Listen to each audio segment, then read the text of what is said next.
So, I was sitting there thinking about how the UFC books some of these main events. I picture Dana White and Hunter Campbell in their boardroom, strippers on the table, monster energy and white claws everywhere, blindfolded, pulling random names out of a hat and yelling, boom, main event. And that's what inspired this video. We're breaking down the worst UFC main events on paper and then rating how good they actually were. Some of these were straight up war crimes. Some, against all odds, were actually bangers. But every single one of them was booked straight out of Dana White's fever dream. So this video was inspired by this couple of cards we've got at the moment, which is UFC Fight Night, Garcia versus Onama, and Bonfim versus Brown. Neither of these fights would have sniffed a headline spot a few years ago, but here we are. Garcia versus Onama was the perfect example. Two unranked guys the UFC clearly hoped could save an Apex card. On paper, C-tier energy. Low name value, barely any hype, and probably doing record low numbers. But in reality, card kind of slapped. Steve Garcia came out looking like an absolute savage, and the whole card over-delivered. Lots of finishes, especially submissions. So I'll use this card as an example of how I scored some of these. I've got an expectation score out of 10 and a reality score out of 10. So for UFC Fight Night, Garcia versus Onama, the expectation was about a 3 out of 10. The reality, more like a 5 out of 10. So this puts it in the classic stock standard C-tier main event that actually turned out decent. Bonfim versus Brown, that one's up next weekend. Same deal, solid matchup, zero buzz, maybe a 3 out of 10 on paper if we're being generous. That's how we're scoring this list. Every main event gets an expectation rating and a reality rating, and we take the average. Although, let's be honest, only main events that started with low expectations made the cut for this video. So while I was doing my research for this video, I got thinking, there used to be a golden age of fight night main events. Poirier versus Hooker, Whittaker versus Till, Covington versus Woodley, Wonderboy versus Jeff Neal, Holloway versus Cater, and Dominic Reyes versus Yuri Prohaska. Proper 5-round wars that actually meant something. Then, somewhere along the way, the UFC started serving up whatever this new era of Apex sludge is. For this video, I went all the way back to the post-Habib era. That's when the modern UFC timeline really starts, in my opinion. So don't come at me with, actually, bro, you forgot Asuncao versus Moraes too. No, man, we're talking about the real modern disasters here. Let's dive into the worst of the worst and find out which ones actually delivered. So the tiers are simple. S tier is crimes against MMA. They're the worst of the worst. A tier, absolutely atrocious. B tier, bullshit booking. C tier, completely cooked. D tier, debatably dog shit. We're going to pull them out in a somewhat random order, but we'll save the absolute travesties, the war crimes, for the end of the video. Time to punch on. All right, I'm going to start by lumping in a bunch of WMMA main events all in one go. Could fill the whole tier list just with these, but yeah, look, WMMA, it's all right sometimes, but it doesn't belong in the main event of a UFC fight night unless there's some serious beef or a title on the line. Some of the WMMA main events we've had the joy of sitting through in the last few years include Ladd versus Dumont, Vieira versus Tate, Holm versus Vieira, Rodriguez versus Lemos, Dern versus Hill, Holm versus Bueno Silva, Ribas versus Namajunas, Namajunas versus Cortez, Lemos versus Janji Doba, Dern versus Ribas 2. None of these fights were particularly good or memorable. There's no more WMMA main events booked in 2025, thankfully, and the only one we actually got this year was Dern versus Hebas 2 in January at the Apex. So nice work, Dana. Genuine compliment. Someone at the UFC must have listened to the fans crashing out about the WMMA headliners last year. But, you know, in before the first Paramount card is headlined by Miranda Maverick versus fucking Casey O'Neill or something. Anyway, WMMA out of the way. Can't stomach another second of this shit. All of it going straight into the S tier, crimes against MMA. All right, let's go into the D tier, debatably dog shit. We're going to start light. The ones that weren't total crimes just smelled a bit off. First one, Johnny Walker versus Zhang Ming Yang. Not the worst at all, this one. There was a little bit of controversy around why wasn't the co-main event the main event. It was Brian Ortega versus Aljamain Sterling. I think this one went down in Beijing or Shanghai or somewhere in China, and they wanted their hometown guy to be up at the top of the bill. Didn't go well for him, unfortunately, but yeah, it was an all right card. It was The expectation was about a 6 out of 10. In reality, pretty sick finish by Johnny Walker, 7 out of 10. So yeah, this one barely makes the list. We're going to chuck it in the D tier. Now this one's an interesting one. This is Kennedy Nzechukwu versus Iwan Kute-Laba. So this one had a bit of a story to it. It was thrown together at the last minute after Derek Lewis versus Sergey Spivak fell out. I think Derek Lewis got sick. And so this ended up being the main event on short notice. These two wild men went at it in the main event. Pretty decent main event, actually, in the end. In the fight, Kute-Laba was dominating early, won round 1, and then Kennedy Nzechukwu folds him in round 2. It was a fun, chaotic fight, but not really main event material. So the expectation, about a 3 out of 10. The reality, 5 out of 10. It's a D tier. Colby Covington versus Jorge Masvidal.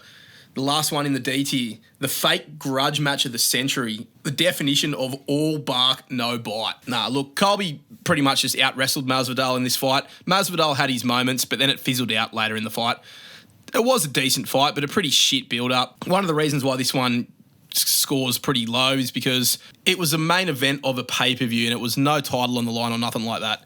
So these guys basically just got chucked on the main event of a numbered card for their fake beef that they had and ended up being a bit of a snoozer. It was okay. It was an all right fight, but nothing too special. So the expectation was about an 8 out of 10. It was still a pretty solid grudge match main event. And in reality, probably like a 6 out of 10. Easy win for Covington. And then we had all that bullshit afterwards with the sucker punch and that. So, yeah, these guys kind of cooked it. All right, going on to the C tier now. It's a completely cooked tier. First one is Marvin Vettori versus Roman Dolidze 2. Someone decided that we needed a rematch of this fight because the first one was so fucking good. Ugh, just meh. Expectation 4 out of 10. Reality 4 out of 10. Just a mess score. We knew what we were going to get. Heavy breathing, sparring, bit of fucking drooling out of these two Neanderthals. Yeah, these two are complete Sasquatches. This was never going to be anything special. C tier. Tybura versus Spivak 2.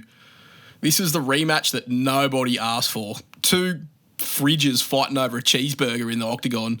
Spivak got him down and armbarred him. It was a pretty cool finish, but an underwhelming fight. So expectation 4, reality 5, C tier. Another Tybura main event. This one is Tai Tuivasa versus Marcin Tybura. Going in the C tier as well. Peak heavyweight slop fest, this one. Tybura ended up getting him down and choking him out, but there was barely any hype on this fight. No stakes at all. So the expectation pretty low at 3 and the reality not much higher at 4 out of 10. Good finish from Tybura, but last one in C tier, Vicente Luque versus Rafael Dos Anjos. Look, this is a perfectly fine fight. These old unks went at it. Just shouldn't have been a main event. This has got co-main event vibes for sure. So expectation 3, reality 4 as well. C tier. Now we're getting into the truly cursed Apex specials here. We're in the B tier, the bullshit bookings. First one is Manel Kape versus Asu Almabayev.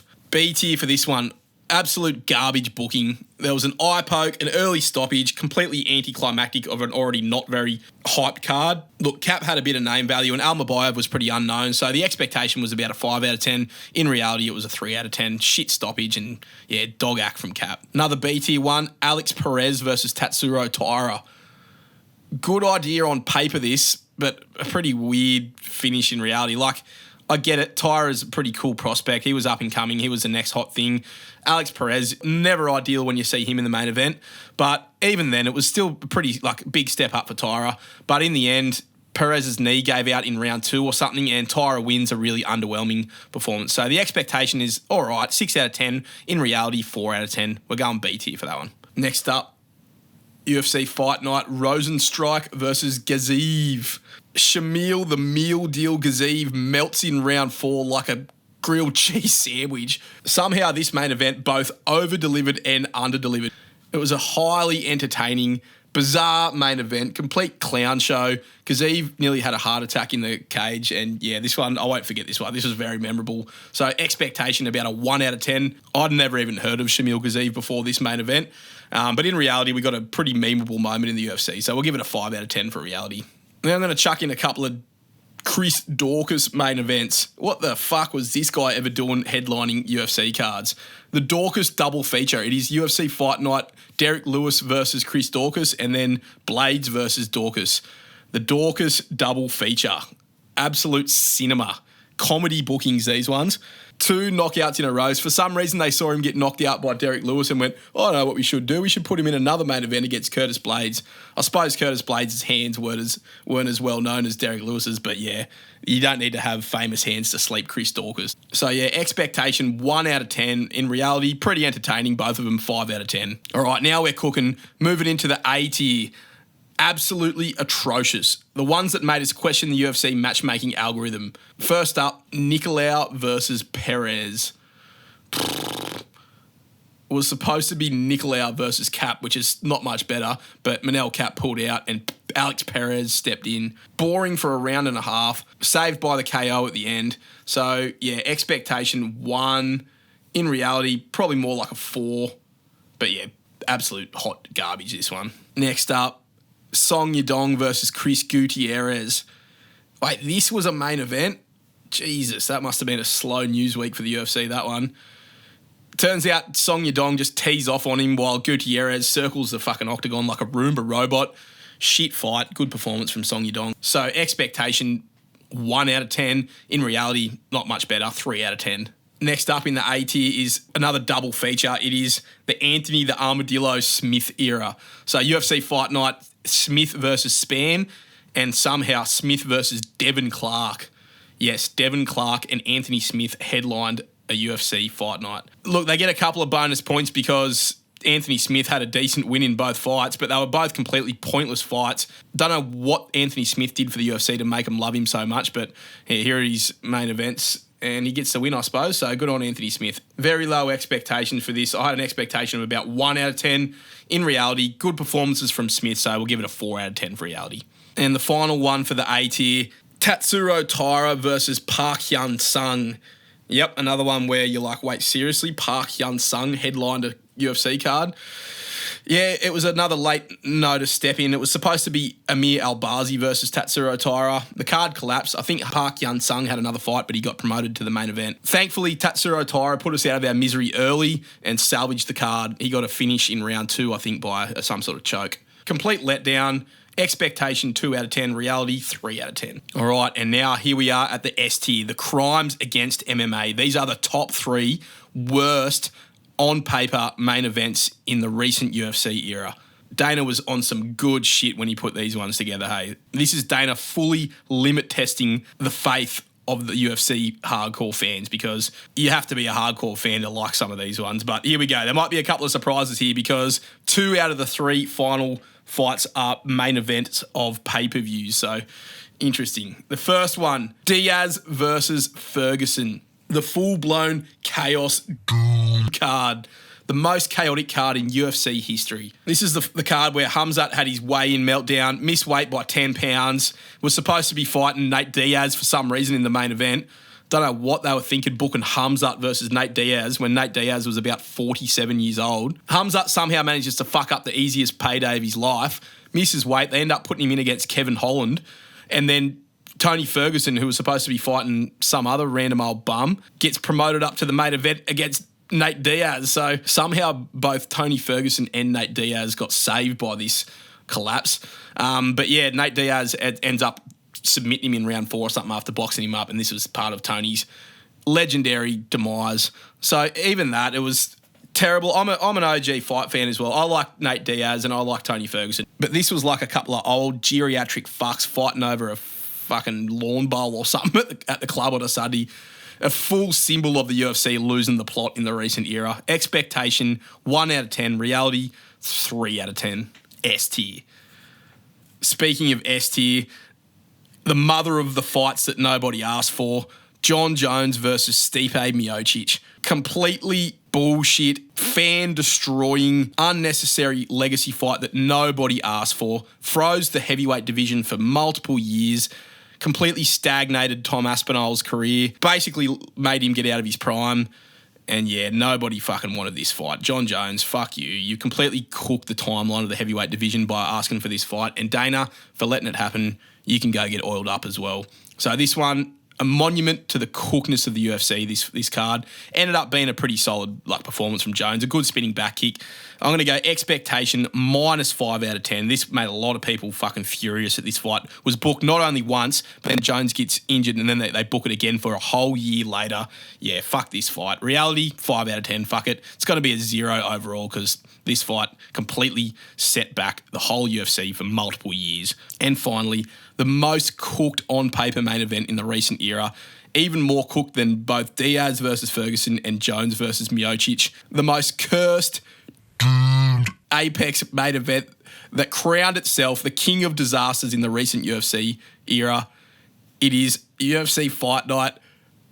Gamrot versus Klein, I think they're calling it now. They've fully removed the poster from this. It was supposed to be UFC Fight Night, Aaron Blanchfield versus Macy Barber. But Macy Barber missed weight and then supposedly had a seizure right before her walkout, and the main event gets cancelled while her walkout music is on. Never before seen in the UFC. The card completely implodes and they announce while Macy Barber's walkout music's on that the card is over and Mateusz Gamrot versus Ludovic Klein was just the main event and you just watched it. So a completely cooked moment for the UFC. It was almost like it was already expected to be so shit because it was Blanchfield versus Barber that it was actually an improvement. I remember a lot of the YouTube MMA community was celebrating this, saying it was the most surprisingly good main event of all time. The main event that pound for pound most exceeded its expectations because the whole Blanchfield versus Barber fight just got completely cancelled. So we ended up getting Mateusz Gamrot versus Ludovic Klein, which to be honest wouldn't have even made the list because they're both mad fighters.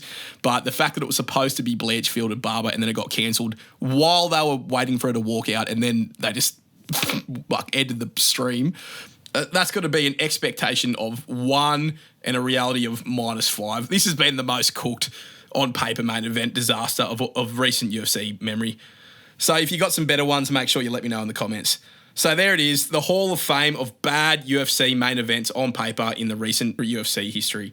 We had some random flyweights, some bar fridge heavyweights, and then whatever that Gamrot versus Klein disaster was. If there's one takeaway from this list, it's that the UFC matchmaking department needs a fucking royal commission into it. Let me know in the comments what was your worst main event of all time on paper, or if I missed any good ones. There's enough filth in here for a part 2 if the people demand it. That's all for this one. Thanks for watching. Punch on.